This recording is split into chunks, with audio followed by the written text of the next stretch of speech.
আমি এ বাড়িতে যজ্ঞ করতে এসেছি বালিকে। আমি এই ঘরে প্রদীপ জ্বালাতে এসেছিলাম। তুমি জানো, রোজ সকালে নামাজের আগে আর সন্ধ্যেবেলা নামাজের পর প্রদীপ জ্বালানো নিয়ম। নামাজ? নামাজ মানে? নামাজ মানে নমাজ। নমাজ প্রত্যেক দিন সূর্যোদয় আর সূর্যাস্ত হয়, আর সেই কারণে প্রত্যেক দিন আজকের সূর্যকে নমস্কার করার জন্য সকাল আর সন্ধ্যেবেলা প্রদীপ জ্বালানো উচিত। আমায় অত বুঝিও না, বাড়িতে কখন প্রদীপ জ্বালাতে হয় সেটা আমি জানি। তাই? শোনো, যে কাজটা করতে এসেছো সেটা মন দিয়ে করো। প্রদীপ, স্বপ্ন কম, কাজ বেশি। হরি ওম হরি ওম হরি। এবার শান্তি সস্তনী যজ্ঞ শুরু করা যাক। চল।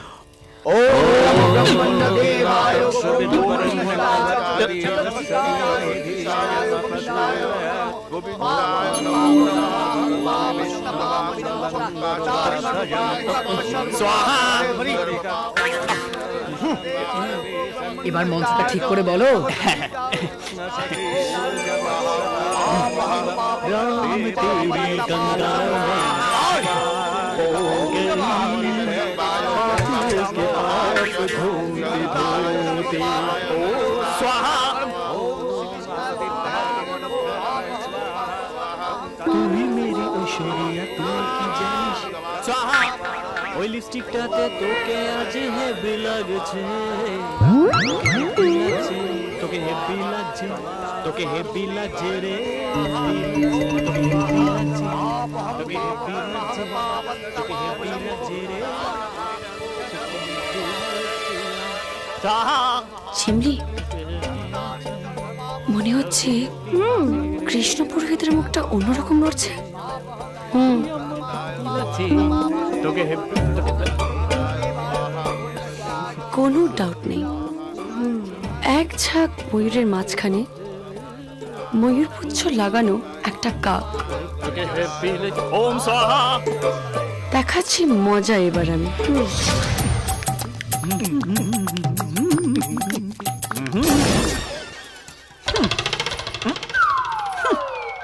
তোমার মুখ দেখে মনে হচ্ছে কোনো সংশয় আছে বালিকে। যজ্ঞের সময় গান কেন করছিলে শুনি?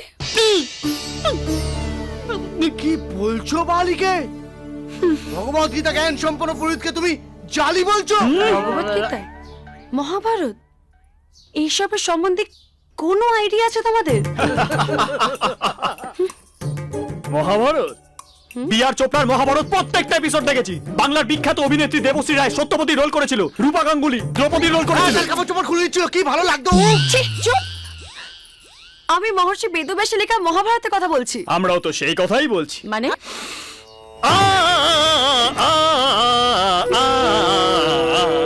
श्री महाभारत कथा। महाभारत कथा कथा है पुरुषार्थ की, स्वार्थ की, परमार्थ की, परमार्थ की, ना ना ना परमार्थ की, ना ना ना ना परमार्थ की, चल पाला रे परमार्थ की, परमार्थ की। বুঝে গেছি, এরা মন্ত্রতন্ত্র কিছুই জানে না। হ্যালো ফ্রেন্ডস, তোমরা লেখাপড়া করছো? কে যে পড়াশোনা আবিষ্কার করেছিল তাকে যদি একবার হাতের কাছে পেতাম।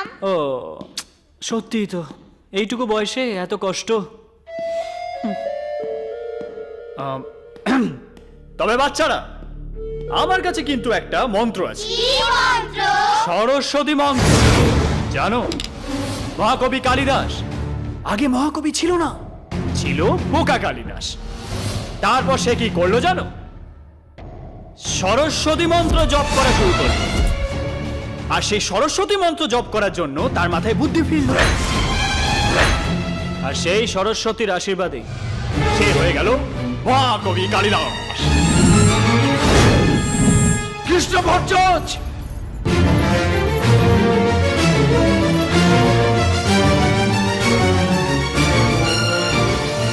এই বইতে সরস্বতীর নাম যেন শোনা না যায়। কিন্তু মহাকবি কালিদাস তো সরস্বতীর মন্ত্রই জপ করেছিলেন। হ্যাঁ, তিনি যদি অন্য কোনো দেবদেবীর মন্ত্র জপ করতেন তাহলে আমি ওদেরকে সেই মন্ত্রই শেখাতাম। আচ্ছা, সরস্বতী নামে আপনার এত আপত্তি কিসের? স্যারের বোনের নাম সরস্বতী না? আরে বাহ, এটা তো আরো ভালো কথা। বাড়ির মেয়েরা দেবীর অংশ হয়, তাদের নাম উচ্চারণ করা বাড়ির পক্ষেই মঙ্গল। আমাকে অত কিছু বোঝাবার দরকার নেই। এই নাম যেন দ্বিতীয়বার এ বাড়িতে উচ্চারণ না হয়, কথাটা মাথায় রেখো।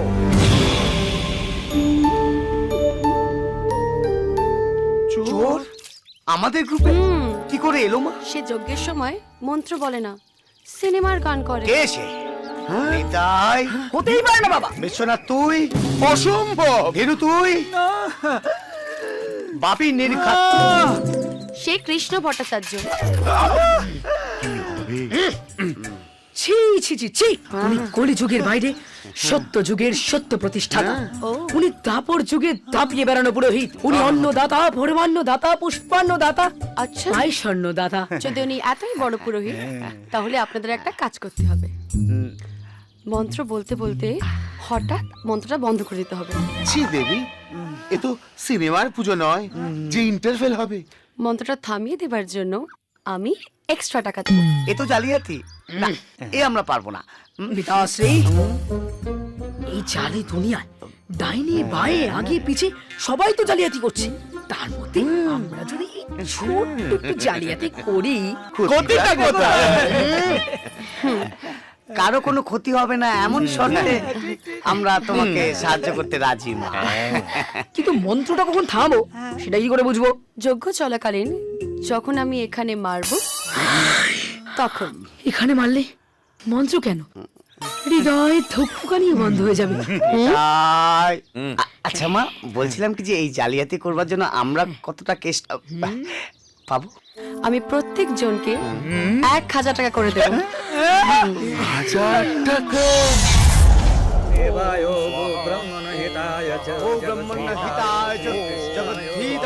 কৃষ্ণায় গোবিন্দায় নমো ওম নমো নারায়ণ কৃষ্ণবে নমো ওম নমো নারায়ণ দেবায় ওম নমো ব্রহ্মণ্য দেবায় আহা কি অদ্ভুত পড়ে কি পাইয়া। কিসের অদ্ভুত? কিসের পক্ষে পাইয়া? হরে কৃষ্ণ।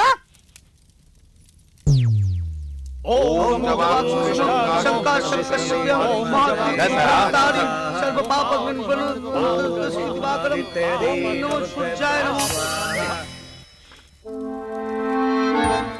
কি সুন্দর, সবাই মিলে একসঙ্গে মন্ত্র থামিয়ে দিল। মানেটা কি? মানেটা কি হরে কৃষ্ণ? এই মাঝপথে মন্ত্র থামিয়ে দেওয়া কোন বিধানে আছে হরে কৃষ্ণ? আচ্ছা, আপনি জানেন না হরে কৃষ্ণ? হ্যাঁ জানি না। কি ব্যাপার ভাই, আমাদের সঙ্গে তুমিও থেমে যাচ্ছ কি করে? কোশ্চেন পেপার কি লিক হয়ে গেছে নাকি? সবাইকে আবার আলাদা করে বলে দিস, নাহলে কিন্তু এক্সট্রা দক্ষিণে হাত ছাড়া। যজ্ঞ চলাকালীন কর করে 1000 টাকা পাবে। কি ব্যাপার, মঞ্চ বন্ধ হলো কেন? আসলে এক নাগারে মন্ত্র পড়তে পড়তে ঠাকুর মশাইরা ক্লান্ত হয়ে পড়েছেন, তাই আজ প্রধান পুরোহিত কৃষ্ণ ভট্টাচার্য একাই মন্ত্র বলবেন। কি তাই তো? হ্যাঁ?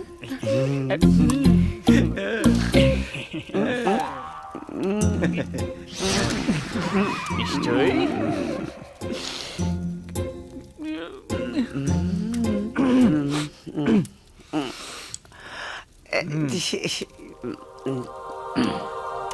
ওং নমো ব্রহ্মণ্য দেবায় গো ব্রাহ্মণ্য হিতায় চ জগদ্ধিতায় শ্রীকৃষ্ণায় গোবিন্দায় নমো নমঃ। পাপহং পাপকর্মাহং পাপতম পাপ সম্ভব ত্রাহিমং পুণ্ডরিকাক্ষ সর্ব পাপ হরো হরি। এই কঠিন কঠিন মন্ত্রগুলো বলি কি করে? আমি তো কিছুই বুঝতে পারছি না। বৎস, সিচুয়েশনটা আগে থেকে আন্দাজ করে নিয়েছিলাম, তাই রাত জেগে নিজের অমঙ্গল খাটাতে মঙ্গল মন্ত্রটা মুখস্থ করে নিলাম। চুপ পাগলা। দূর পাগলা, মা কি ওর একা? তারপর কেমন বুঝছেন? যজ্ঞ কেমন চলছে? মা জননী দেখুন, ওই গ্যালন গ্যালন ঘি তো ঢালা হচ্ছে হরে কৃষ্ণ, তবে যজ্ঞে ঢালা হচ্ছে না ভস্যে ঢালা হচ্ছে সেটা আমি বলতে পারবো না হরে কৃষ্ণ। মানে এই দেখুন, 3 মাস আগে আমার যে বিয়ের আংটিটা হারিয়ে গেছিল না, ওটা খুঁজে পেয়েছি। কই দেখি। ওমা তাই তো সোনা খুঁজে পাওয়া তো সত্যি শুভ। হ্যাঁ নিশ্চয়ই। আসলে কি জানেন, আমাদের এই কৃষ্ণ পুরোহিত এত ভক্তি সহকারে যজ্ঞ করছে নাকি, এই দেখুন ফল ফলতে শুরু করেছে। তাহলে এই আংটি খুঁজে পাওয়ার পুরো ক্রেডিট আমাদের এই কৃষ্ণ ভট্টাচার্যেরই পাওয়া উচিত। দূর বলদা। বলদা দাদা ভালো হয়েছে। দেখো বলদা, তুমি তো জানো আমি যদি টিভি হই তাহলে তুমি সেট টপ বক্স, আমি যদি মোজা হই তাহলে তুমি জুতো, আমি যদি পাগলা কারদ হই তাহলে তুমি বদ্ধ পাগল বলদা। সকলই তোমার ইচ্ছা ইচ্ছা ময়ে। বাড়াবাড়ি হয়ে যাচ্ছে। দেখো বলদা, তোমার তো মনে আছে তুমি যখন প্রথমবার আমাকে এই বাড়িতে আসার কথা বলেছিলে, আমি কি বলেছিলাম? আমি বলেছিলাম আসবো না আসবো না আসবো না। তুমি কি বলেছিলে? আমি বলছিলাম আসতেই হবে। তাহলে ক্রেডিটটা কার বলো? না পুরকি পাইয়া এভাবে বললাম আমার লজ্জা করে। নাকা আইডিয়াটা যদু চক্রবর্তী ক্রেডিট দেবে বলদা। আইডিয়া না হয় আপনি দিয়েছিলেন, কিন্তু পুরোহিত মশাইকে এ বাড়িতে এনেছেন কে? হ্যাঁ ম্যানেজার বাবু তো। তাহলে চলুন ঠাকুর মশাই, একদম চলুন চলুন চলো, ব্যবস্থা করুন। শুট কোটা বড্ড পেছনে লাগে। কি বলে গেল শুনলেন? এভাবে চললে কিন্তু বৃন্দাবন চলে যাবো। হরে কৃষ্ণ।